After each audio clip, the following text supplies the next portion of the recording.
Hi everyone, welcome to all of you divine creature and hope you will be fine। मैं Sunil sir आप सबका एक बार फिर एक लंबे अंतराल के बाद स्वागत करता हूं। इस बीच 10 दिन जो आपकी क्लास नहीं, उसके लिए मैं क्षमा प्रार्थी हूं, मुझे क्षमा करेंगे। एक वीक तो मेरी तबीयत अच्छी नहीं थी, डॉक्टर ने कहा रेस्ट करिए, बुखार खांसी सब था, तो मैंने कोशिश करी कि घर से ही आपको पीडीएफ मिलता रहे, कम से कम टच में रहें, पर ये लाइव क्लास आपकी नहीं हो रही थी, उसके लिए मुझे क्षमा चाहिए आपसे। और उसके बाद थोड़ा सा स्टूडियो में रिपेयरिंग का वर्क चल रहा था, मैशंस कुछ काम कर रहे थे, तो इस रिपेयरिंग वर्क की वजह से जो है 3-4 दिन आपकी क्लास फिर नहीं चली। इन सब के लिए हम सब मोबीशाला पूरी टीम और सुनील सर क्षमा प्रार्थी हैं। Let's start the class. तो बेटा ये मॉडर्न इंडिया है, हिस्ट्री चल रही है, मॉडर्न इंडिया है। मॉडर्न इंडिया में हम पढ़ रहे हैं क्या states in 18th 19th century, जिसको कहते हैं रीजनल स्टेट्स, क्षेत्रीय राज्य। उसमें एक आखिरी कड़ी बची हुई थी मराठा, तो हम मराठा को पढ़ेंगे। मराठा कमाल की चीज़ है, मराठा साम्राज्य पढ़ेंगे, छत्रपति शिवाजी महाराज और उनके आगे की कड़ी को देखेंगे। तो ध्यान रहे, हम इंट्रोडक्शन देंगे, लेकिन उससे पहले एक थोड़ा सा बैकग्राउंड मैं बोर्ड पे लिख दूं। Let's start the everyone. तो फर्स्ट ऑफ ऑल, जैसा मैं हमेशा कहता हूं आपको, पेज नंबर शो करिए बेटा, इससे याद रहेगा कि किस पेज पर हम लोगों ने क्या पढ़ा। पेज नंबर के बाद हम डेट हमेशा लिखाते हैं। आज बेटा 7 अप्रैल है 2023 और क्लास हमारी किस चीज़ की है? GS foundation.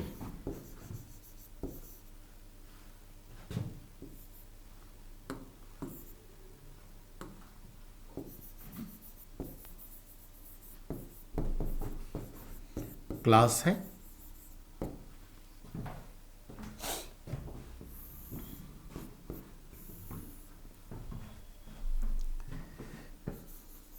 Bye Sunil sir. और बेटा मैं हमेशा फ़ोन नंबर लिखता हूं, उसके पीछे एक ही मकसद है कि आप हमसे संपर्क बनाए रखिए, मुझे आप अपने संपर्क में रखिए, ताकि आपकी पढ़ाई लिखाई में कोई बाधा ना हो। जब चाहे जो भी दिखते हो पूछा करिए, ठीक है ना। अब आइए क्या पढ़ना है। तो एज यू नो दैट हमारा टॉपिक क्या है, सब्जेक्ट क्या है। तो आज का हमारा सब्जेक्ट है मॉडर्न इंडिया हिस्ट्री।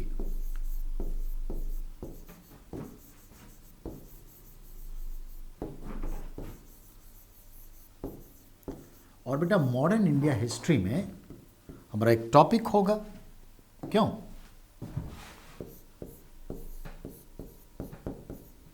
और टॉपिक है हमारा दी मराठा एम्पायर। दी मराठा एम्पायर, इसको आप क्या कहेंगे बेटा? मराठा साम्राज्य। अब इस मराठा साम्राज्य के फाउंडर कौन हो जाएंगे? नहीं, ये बात होगी ना कि कौन इसके फाउंडर है, तो हम कहेंगे संस्थापक,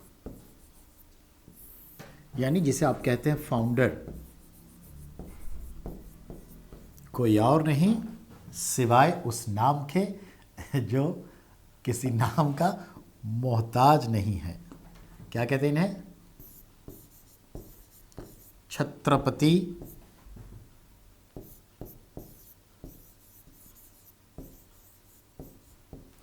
शिवाजी महाराज। छत्रपति शिवाजी महाराज कहते हैं, यही फाउंडर हैं। इनका कैपिटल कहाँ? तो इनके कैपिटल को कहेंगे रायगढ़। रायगढ़ कैपिटल जो एक जजीरा था, ठीक है, महाराष्ट्र में।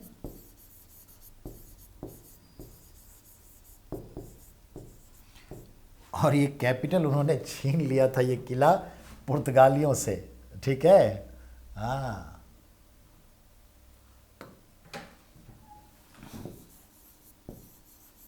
रायगढ़ पैलेस ग्रैब फ्रॉम पुर्तगाली। पुर्तगालियों से उन्होंने छीन लिया था बेटा, ठीक है। हाँ, अच्छा, ये किस तरह का राज्य था? तो हिंदू पदपदशाही। कौन सा राज था ये? हिंदू पदपदशाही। तो याद रखिएगा,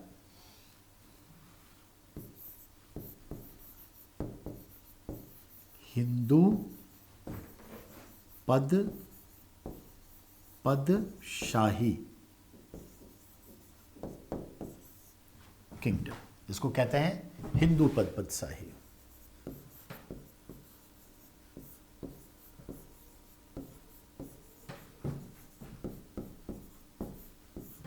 ये राज्य उन्होंने हिंदू पदपदशाही घोषित किया था।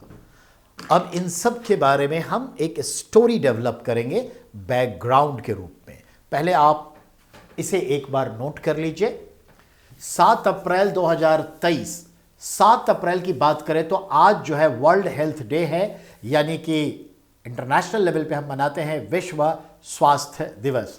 और मैं आप सबके स्वास्थ्य की कामना करता हूं, वैश्विक स्वास्थ्य की कामना करता हूं।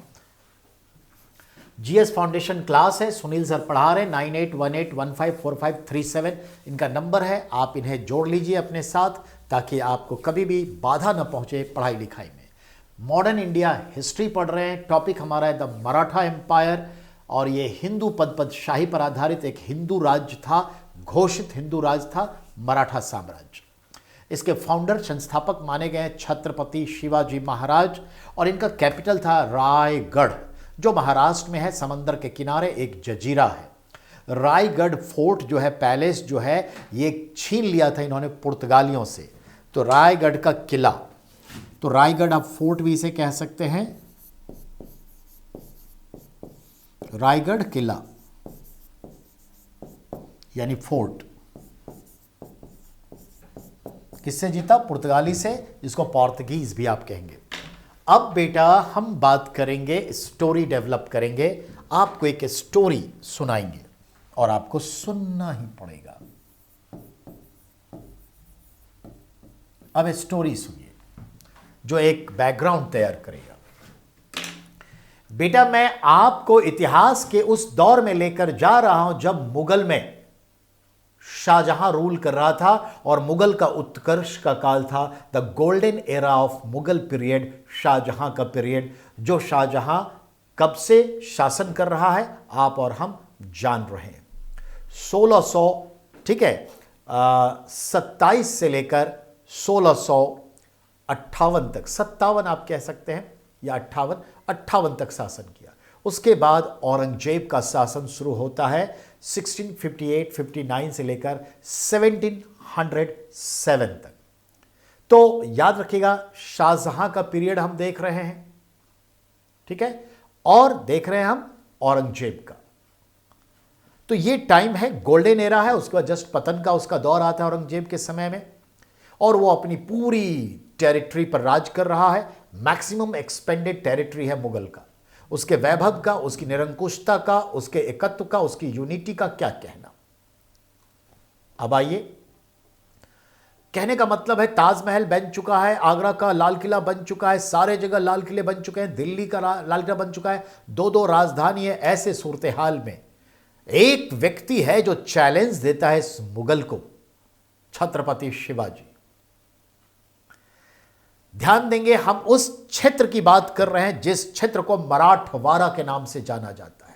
मराठवाड़ा, जिसको आप ज्योग्राफी के ख्याल से देखेंगे तो रूह कांप जाएंगी। जब आपका ट्रेन इस क्षेत्र से गुजरेगा तो आप सोचने पे मजबूर हो जाते हैं कि यहां के लोग 300-400 वर्ष पहले कैसे जीवन यापन कर रहे थे। आज भी हालात कुछ ज़्यादा नहीं सुधरे हैं, पर हाँ ग्लोबलाइज्ड है, पूरा का पूरा इंटरकनेक्टेड है, इसीलिए। वरना उस समय की बात को सोचिए। मराठवाड़ा से हमारा अभिप्राय उस क्षेत्र से है जो पुणे और उसके आसपास का क्षेत्र विदर्भ तक फैलता है, और जिस क्षेत्र में आज भी बारिश मेहरबान नहीं होती जल्दी। ये ज्योग्राफी के ख्याल से रेन शैडो एरिया है, वृष्टि छाया प्रदेश है, जहां पे बादल कम बरसते हैं क्योंकि उसके दूसरी पश्चिमी ढाल पर ज्यादा बरस जाते हैं, तो पूर्वी ढाल पे बारिश कम होती है, जिसकी वजह से ये क्षेत्र में आबादी कम रहती है। काले काले ग्रेनाइट के चट्टान वाले पहाड़ हैं, जहां मिट्टियों के दर्शन ना के बराबर कम होते हैं, पेड़ पौधे भी कम है, सूखे सूखे से पहाड़ है, और यहां पर जो भी आबादी है उसे अपने रोटी कपड़ा मकान के ख्याल से रोटी पूरा करना भी एक संघर्ष है, एक जद्दोजहद है। खेती तो ऐसी कि ना जाने क्या होने वाला है। ऐसे वृष्टि छाया प्रदेश में हम देखते हैं कि 15वीं 16वीं 17वीं सदी में एक आंदोलन चला था जिसको कहते हैं आप मराठा संत आंदोलन, मराठा सेंट मूवमेंट, जिसमें हम रामदास को देखते हैं, समर्थ गुरु रामदास को, संत तुकाराम को देखते हैं, संत ज्ञानेश्वर को देखते हैं, संत नामदेव को देखते हैं। संत बहुत सारे आए मराठा क्षेत्र में, और उन्होंने यहाँ के लोगों को सांस्कृतिक रूप से अपनी पहचान दिलाई, सांस्कृतिक रूप से एक किया। यानी कल्चरल पॉइंट ऑफ व्यू से इस मराठा सेंट मूवमेंट ने यहाँ के लोगों को यूनाइट किया, कल्चरली यूनाइट किया, उनको अपनी एक आइडेंटिटी दी, तो उनकी एक आइडियोलॉजी डेवलप हुई।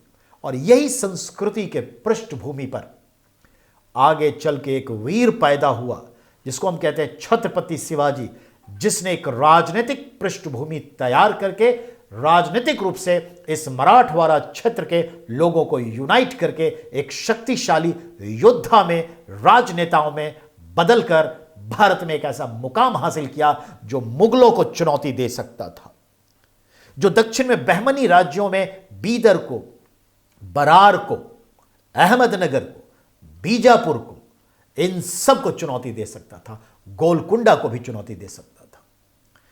दक्षिण में हम देखते हैं सिया राज कायम हुआ था 1347 में अलाउद्दीन, बहमन शाह, हसन गंगू ने, जो मोहम्मद बिन तुगलक से अलग होकर एक सल्तनत कायम कर दी, सिया थे।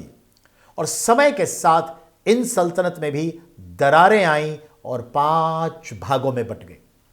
ये 5 भाग जो थे गोलकुंडा, बीजापुर, बीदर, बरार और अहमदनगर, सभी मुस्लिम सिया क्रूएल।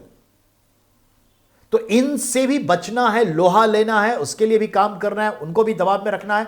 और इधर सुन्नी मुसलमान मुगल की बादशाहत थी, और दोनों की सीमाएं मिलती थी मराठवाड़ा क्षेत्र में। और उसी क्षेत्र में मौजूद है क्या, वो मराठवाड़ा के लोग जिनकी अपनी एक कल्चरल पृष्ठभूमि तो तैयार है, अब राजनीतिक पृष्ठभूमि रचने का समय आ गया है। हमें कबीर का एक दोहा याद आता है, संत कबीर का एक दोहा, जिनसे बड़ा कोई व्यंग्यकार नहीं हुआ इस पृथ्वी लोक में। क्या केजरीवाल उसको अनपढ़ बोलेंगे अगर डिग्री नहीं है तो? स्किल इंडिया की बात चल रही है, वहां आप डिग्री का क्या काम? कबीर को क्या कोई ग्रेजुएशन और की डिग्री की जरूरत थी? केजरीवाल जी की अपनी समझ है, वोट बैंक की राजनीति चल रही है। हमारे दादा परदादा कॉलेज स्कूल नहीं गए, क्या वो अनपढ़ थे? क्या वो गवार थे? क्या वो जाहिल थे? नहीं जनाब, नहीं थे ऐसे। दशरथ मांझी, जिसने पहाड़ तोड़ के वो रास्ता निकाला जो जिंदगी का रास्ता था। अरे तुम्हारे पास तो पैसे थे, तुमने प्यार में ताजमहल बना दिए, उसने पहाड़ को तोड़कर रास्ता बना दिया।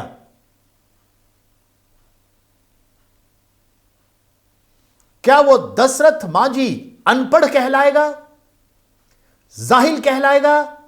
कभी नहीं, वो पढ़ा लिखा कहलाएगा। जी जनाब। तो ये राजनीति वोट बैंक की चलती है, इस पर नहीं ध्यान देना। ध्यान देना जो सुनील सर पढ़ा रहे मराठा। तो हमें कबीर का वो दोहा याद आता है जिससे बड़ा विहंगम दृष्टि कोई नहीं आज तक गया। वो कहते हैं, चलती चाकी देख के दिया कबीरा रोए, चलती चाकी देख के दिया कबीरा रोए, इस दो पाटन के बीच में साबित बचा न कोई। मृत्यु लोक और जीवन लोक, आकाश और पृथ्वी लोक, दो चक्की के पार्ट हैं जिसमें हम गेहूं चना दाल पीसते हैं। तो दो चक्की के पार्ट, एक जीवन लोक, एक मृत्यु लोक, एक आकाश एक धरती को दो पार्ट बना दिया। तो चलती चाकी देखकर, यह मृत्यु और जीवन का जो चक्र चल रहा है, चलती चाकी देखकर दिया कबीरा रोए। जो इस लोक में आता है, धरती लोक में, पृथ्वी लोक पर, वो कभी कोई बचता नहीं है, वो यूं पिसकर निकल जाता है। ऐसे अनाज तो नहीं खा सकते, लेकिन आटा बना के बढ़िया से खा सकते हैं, डाइजेस्टिव हो सकता है। यानी यहां पर आके आप बिल्कुल मृत्यु को निश्चित है, आप ज्ञान लेके जाएंगे, मृत्यु को प्राप्त करके जाएंगे। तो चलती चाकी देखकर दिया कबीरा रोए, दो पाटन के बीच में साबित बचा न कोई। यही हाल था उत्तर में मुगल जैसा पाट चक्की और दक्षिण में बहमनियों की चक्की, इन दो के बीच में पिस रहा था वो मराठा के लोग जिसके सरदार होंगे छत्रपति शिवाजी महाराज। जिस तरह से हम मेट्रो का एग्जाम्पल देना चाहेंगे, आप दिल्ली में कभी सफर करिए या किसी भी जगह पर, मैं दिल्ली में रहता हूं, दिल्ली का अनुभव है। दिल्ली में एक रॉ में, मेट्रो ट्रेन के एक रॉ में 7 सीट होती है जनरली। इन 7 में 8वां सीट बनाना काबिलियत मानी जाती है। एक्सक्यूज मी, थोड़ी सी जगह दे दीजिए।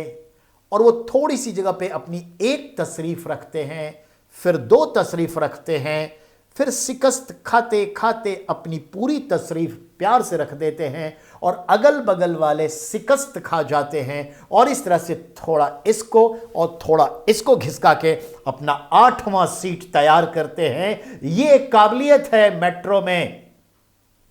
यही काबिलियत का अंदाज छत्रपति शिवाजी में है।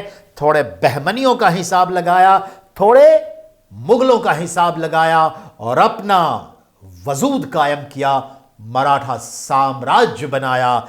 इसका नाम है छत्रपति शिवाजी महाराज।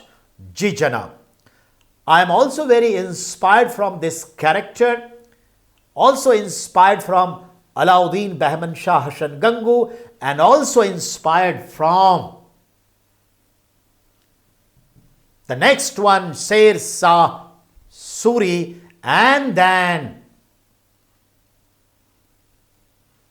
हेमचंद्र भार्गव उर्फ हेमू।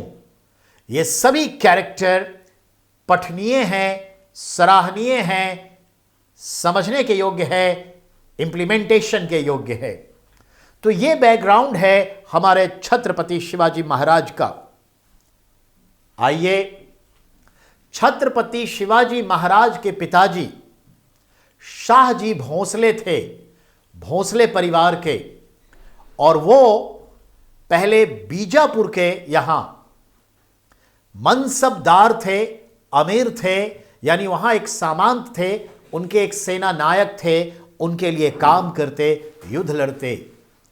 उसके लिए उन्हें वेतन के रूप में जो जमीन का टुकड़ा दिया गया था, जिसको हम जागीर कहते हैं, वो था शिवनेर। शिवनेर नाम की जागीर दी गई थी। वहां एक छोटा सा किला भी था और इस जागीर पर वो थे मौजूद। समझ में आई बात? अब आइए, तो शिवनेर में रहते थे शाहजी, काम करते बीजापुर के लिए, जो बहमनी का एक टुकड़ा वाला राज्य था। लेकिन समय के साथ उन्होंने अहमदनगर को ज्वाइन कर लिया और बीजापुर के जो शिवनेर जागीर थे वो भी कब्जे में बनाए रखा, दिया नहीं। और वो अब अहमदनगर के लिए काम करने लगे, इसलिए बीजापुर से उनकी 2-2 हाथ होनी निश्चित थी। चीढ़ बढ़ चुकी थी। हम देखते हैं शाहजी मुगलों के लिए भी काम किए, बाद में मुगलों को भी छोड़ दिए, और इसके लिए शाहजहां को भी एक चीढ़ थी, पर वो ज्यादा झंझट में नहीं बदला। अब संभाजी जो थे, उनकी पत्नी का नाम जीजाबाई है और जीजाबाई के गर्भ से 19 फरवरी 1627 को एक व्यक्ति जन्म लेता है जो छत्रपति शिवाजी के नाम से जाना जाता है। समय बदलता है, शाहजी भोसले, ठीक है, शाहजी भोसले शादी करते हैं एक और महिला से और उसी में रम जाते हैं। अपनी इस प्यारी सी पत्नी जीजाबाई का परित्याग कर देते हैं, उनके साथ नहीं रहते।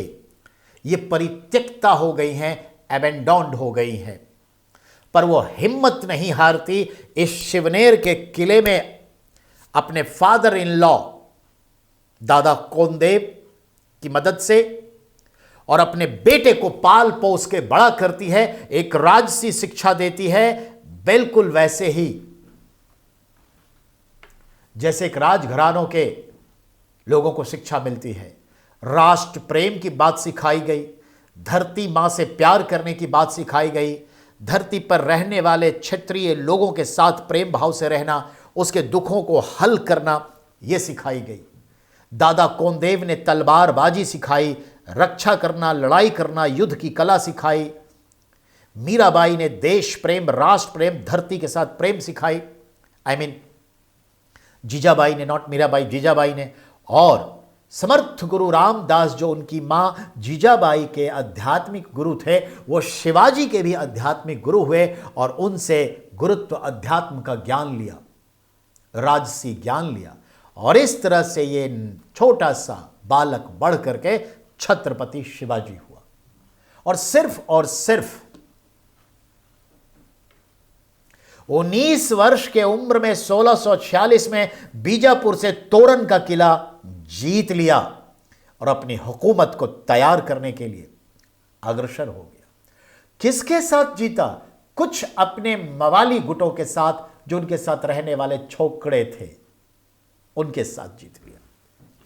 फिर वो पीछे मुड़कर नहीं देखे। फिर हम 1653 में देखते हैं और किला इन्होंने जीत लिया और अपने क्षेत्र के आसपास के बहमनियों के किलों को जीतकर अपनी एक सेना बनाई और राज करना प्रारंभ किया, जिससे डरकर बीजापुर रियासत ने अपने एक चालाक, ताकतवर, 7 फीट हट्ठा कट्ठा राक्षस टाइप का एक सेनापति अफजल खान को भेजा कि जाओ उसका हिसाब लगाओ। अफजल खान बहुत ही शातिर, शैतानी दिमाग, छंदम और एक नंबर का चीटर था, धोखेबाज। शिवाजी की जो शक्ति का सबसे बड़ा एक कारण था, वो था उनकी जासूसी, स्पाइंग एजेंसी। बिल्कुल पक्की और सही समय पे सही खबर पहुंचाते थे और इस तरह से उन्हें खबर मिल गई थी कि ये अफजल खान दगा देगा। तो उसने कहा क्या वो दगा देगा, काम ही तमाम कर देते हैं। तो अफजल खान के साथ उनकी मुलाकात होती है 1659 में और गले मिलने का बहाना करके वो उसे क्या मारेगा, ये शिवाजी ने ही अपने नस्तर से, अपने बनमंग जो हाथ में पहन के छुड़े रहते डाइगर, बनमंगे से पेट में घुसा डाला डाइगर, छुपा हुआ चाकू, और इस तरह से बनबग्घे से मारकर उसका काम तमाम किया और अपनी 1 डिग्री और हासिल की, अपने राज्य को आगे बढ़ाया। तो अफजल खान की मौत के बाद ये सब बगावती तेवर में आ गए। मुगलों को भी लगा ये चीज क्या है भाई, यानी वही डायलॉग आपको याद होना चाहिए, सोने के गुल्लक को चिल्लर बटोरने के लिए नहीं रखे जाते। जी जनाब। और फिर ये आगे बढ़े। औरंगजेब को लगा कि ये शातिर आदमी बहुत आगे बढ़ रहा है। वो औरंगजेब इनको कहता पहाड़ी चूहा, भूमिया। ये कोई बड़ा जमींदार नहीं, एक छोटा सा किसान भूमिया है। ये पहाड़ी चूहा है, डरा रहता है, पहाड़ों में रहता है। पर उसकी उन्होंने फिक्र नहीं की। शिवाजी बहुत बड़े गोरिल्ला फाइटर थे, गोरिल्ला वॉरियर थे, छापामार युद्ध करते थे। छापामार युद्ध समझते हैं छापामार युद्ध? गोरिल्ला जो जानवर है वो 8 से 12, 15, 20, 25 के समूह में रहता है और भोजन के लिए जब उसे निकलना होगा तो ग्रुप में निकलेगा, किसी भी खेत बाड़ी फसल वसल पे अटैक करेगा, घर वर पे जो भी हुआ ले दे के चल के जंगल में आएगा, सर पेड़ों के ऊपर जाके आराम फरमाएगा, खाएगा पिया करेगा, आप उसका पता नहीं लगा सकते वो कहां चलेगा। That is called guerrilla warriorship. अचानक हमला करो, दुश्मन जब तक आए तब तक निकल लो। तो ये पहाड़ों के बादशाह थे गोरिल्ला वॉरियर। भारतीय इतिहास में 4 गोरिल्ला वॉरियर होते हैं। आप कहेंगे कौन कौन? तो छत्रपति शिवाजी गोरिल्ला फाइटर थे, हमारे महाराणा प्रताप गोरिल्ला फाइटर थे। और कौन? तो बेटा शिवाजी के बाद ही एक पेशवा होंगे, बाजीराव फर्स्ट। ये भी गोरिल्ला फाइटर थे। ये सब गोरिल्ला फाइटिंग में एक्सपर्ट थे, छापामार युद्ध लड़ते थे। जब ये मराठा छापामार युद्ध भूल गया, छोड़ दिया, तभी उसकी पतन होते हैं। अब आइए, तो ये गोरिल्ला फाइटर हैं। इनको मात देने के लिए औरंगजेब ने अपने मामा शाइस्ता खान को, जो एक सेनापति भी है, कहा जाओ इसका हिसाब लगाओ। शाइस्ता खान आया, परेंदा नाम के जगह पे अपना कैनोपी लगाया, छावनी बनाया कि हमला करेंगे। ये बातें पता चल गया शिवाजी को। शिवाजी ने कहा वो मुझ पे हमला करेगा, चलो मैं ही उसे सरप्राइज देता हूं। और वो 24 आवर्स रेडी रहने वाले भारतीय फौज की तरह थे। इन्होंने अपनी कुमुकली सेना ली और परेंदा पर रातों रात हमला बोल दिया। औरंगजेब का मामा शाइस्ता खान ये सोच भी नहीं सकता था कि अच्छा ऐसा भी होगा।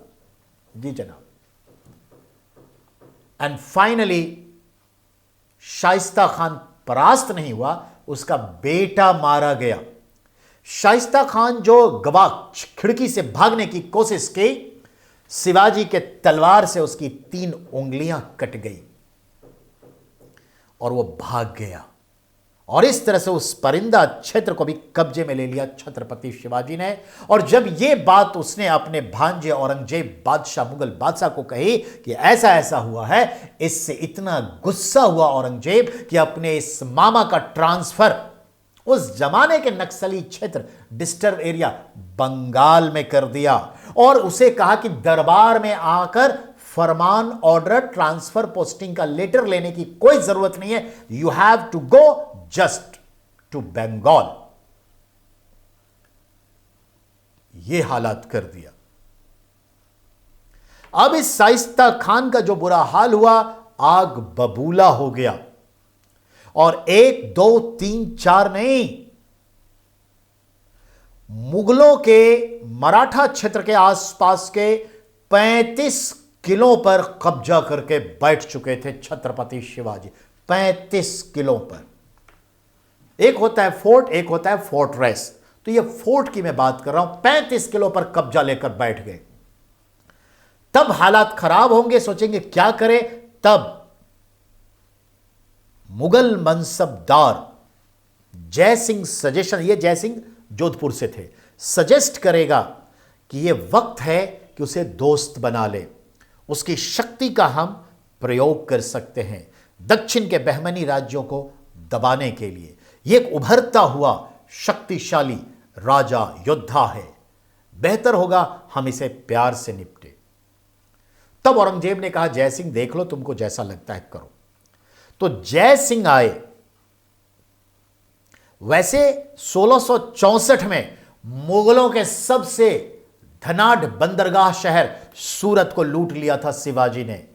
पश्चिमी तट पर गुजरात में तापी नदी के मुहाने पर खंभात की खाड़ी में सूरत बंदरगाह को 1664 में शिवाजी ने लूटा। अब मुगल क्या करे, तो जय सिंह को भेजा। 1665 में पुरंदर नाम के जगह पर मुगल की तरफ से जय सिंह और हमारे शिवाजी के बीच संधि हुई।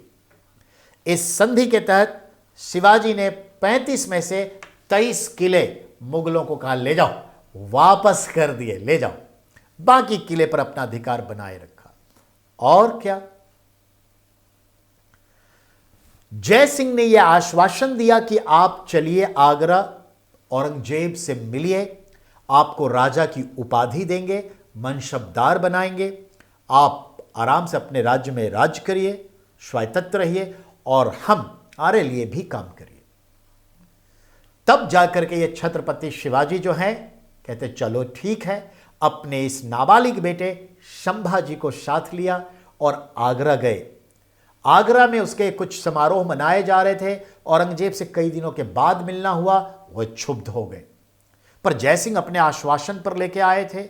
जब औरंगजेब से मुलाकात हुई, राजा की उपाधि औरंगजेब ने दिया और 500 का मनसब प्रदान किया छत्रपति शिवाजी को, और उनके नाबालिग पुत्र संभाजी को भी 500 का मनसब दिया।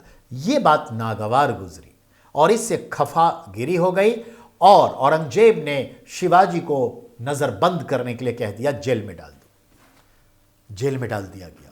बड़ी मुश्किल से जयसिंह को लगा ये तो हमारे वादे पर आए थे। तो जयसिंह ने क्या सोचा, और संभाजी जो इनका बेटा है उसने एक प्लान किया, और उस प्लान के अकॉर्डिंग इन्होंने कहा मैं बीमार हूं, अब मैं ठीक हो गया हूं, लोगों को मिठाई उठाई बांटना चाहता हूं, फल वल, और वो बड़े बड़े टोकरी में उस टाइम में आते थे फल, और इसी टोकरी में छुपकर बाप बेटे निकल लिए।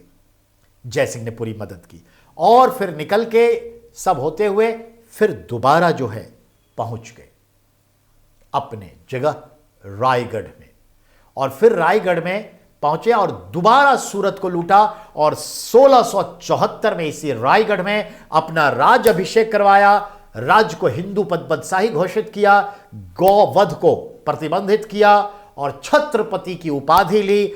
दुनिया के यानी भारत के सबसे बड़े पंडित बनारस के श्री वामन भट्ट पंडित को बुलाकर अपना राज्य अभिषेक करवाया और क्षत्रियता कबूल की, क्षत्रिय धर्म का पालन किया, और इस तरह से अपने राज्य का श्री गणेश करने वाला कोई और नहीं, छत्रपति शिवाजी महाराज है। यह है मराठवाड़ा, यह मराठवाड़ा का औलाद, भारत मां का संतान। बाकी राम कहानी यानी शिवाजी की कहानी कल पढ़ाएंगे। बाय।